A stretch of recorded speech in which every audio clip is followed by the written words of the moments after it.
एक कथा वाल्मीकि रामायण में और महाभारत में दोनों में ही आती है कि एक बार ब्रह्मलोक में एक संगोष्ठी का आयोजन था। वहाँ सारे देवता उपस्थित थे और एक महाभीष नाम के राजा थे। पृथ्वी लोक से उनको भी आमंत्रण मिला था और श्री गंगा जी भी वहाँ उपस्थित थे।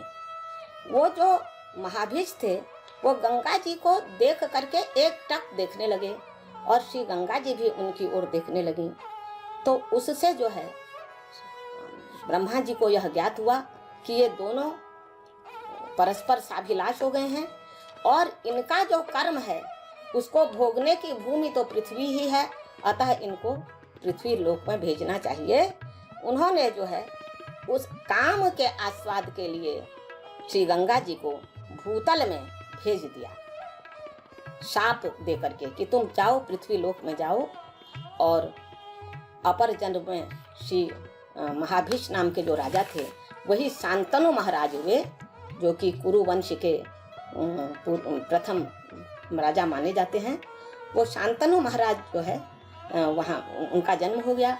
उधर गंगा जी को शाप मिला और इधर 8 वसुओं में से एक वसु ने महर्षि की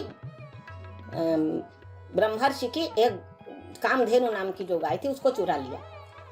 अब चुराया तो एक ने था, लेकिन 8 वसुओं को शाप मिल गया कि जाओ तुम लोग भूतल में जाओ।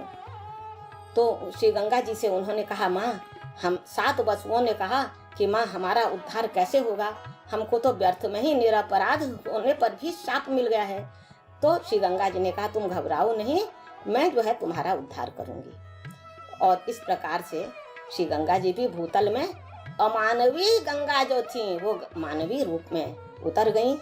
और वह जो शांतनु नाम के राजा थे उन्होंने उनको देखा। वो शिकार खेलने गए तो जंगल में एक बहुत ही सुंदरी मानवीय विग्रह सुंदरी को उन्होंने देखा, जो कि साक्षात लक्ष्मी के रूप से प्रकाशित हो रही थी। श्रीरिवोद्योतमानाम पश्यत्तदा मानवी विग्रहां सुंदरीं पक्वबिंबाधरां पूर्णचंद्राननां मंदहासां विलोलां सरोजे क्षणां।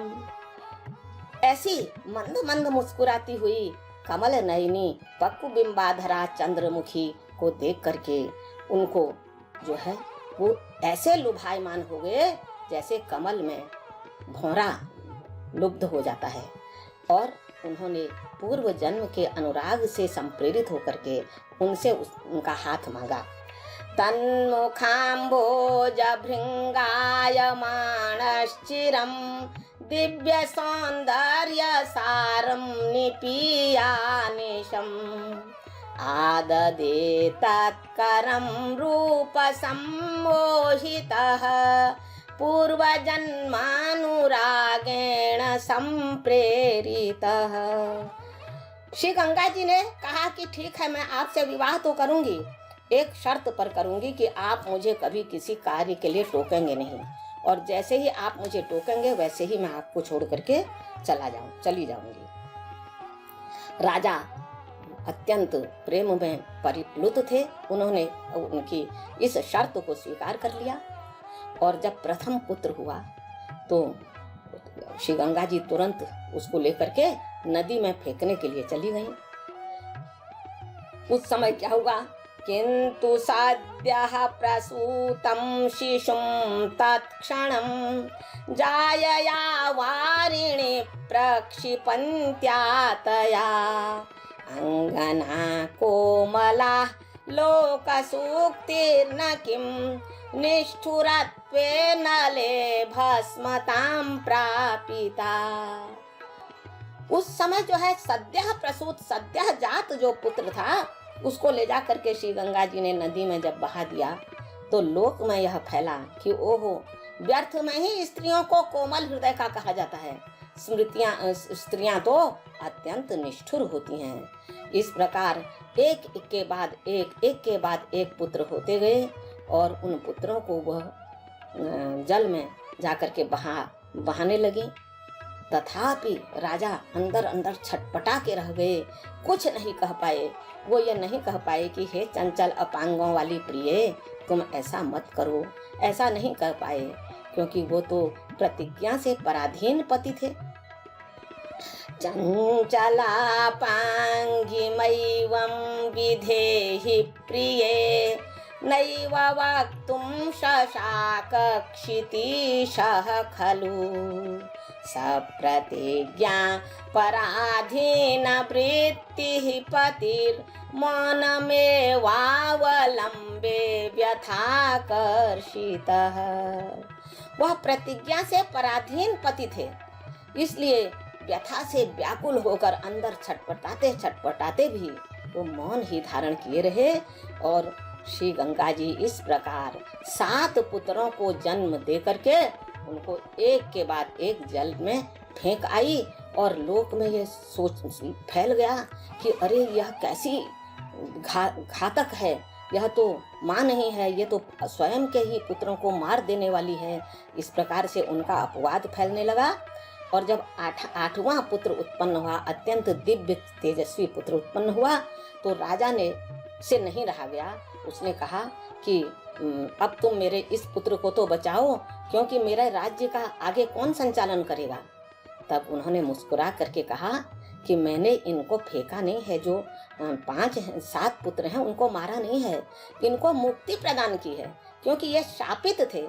इन शापित पुत्रों को मुक्ति प्रदान करना मेरा धर्म बनता था, इसलिए मैंने इनको फेंका नहीं है। और ये 8वां जो दिव्य तेजस्वी पुत्र है उसको आप ग्रहण करिए। और यह इसलिए मैंने किया, आपको रोका था कि जब तक आप मुझे टोकेंगे नहीं तब तक मैं आपके पास रहूंगी, क्योंकि यह मेरी शापावधि थी। ब्रह्मा जी के द्वारा कहा गया था अब मेरी शाप की अवधि पूर्ण हो गई है, अब मैं स्वयं स्वर्ग लोक को चली जाती हूँ, क्योंकि मैं स्वर्ग लोक की नदी हूँ, इसलिए स्वर्ग लोक को चली जाती हूँ। और आप इस पुत्र को जो है अपने वंश की कीर्ति के प्रसार के लिए ग्रहण करिए। इस प्रकार श्री गंगा जी ने एक बहुत ही दिव्य पुत्र दिया, जो कैसा है। श्री गंगा तनयं ददौ अनुपमं सत्यव्रतं सुंदरं त्यागस्याचरणेन शिक्षयति यो पूर्वं चरित्रं जगत् गांगेयो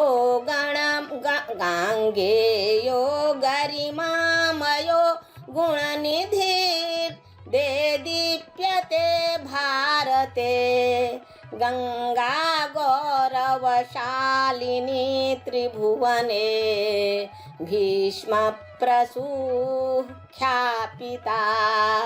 गंगा गौरवशालिनी त्रिभुवने भीष्म प्रसूख्यापिता।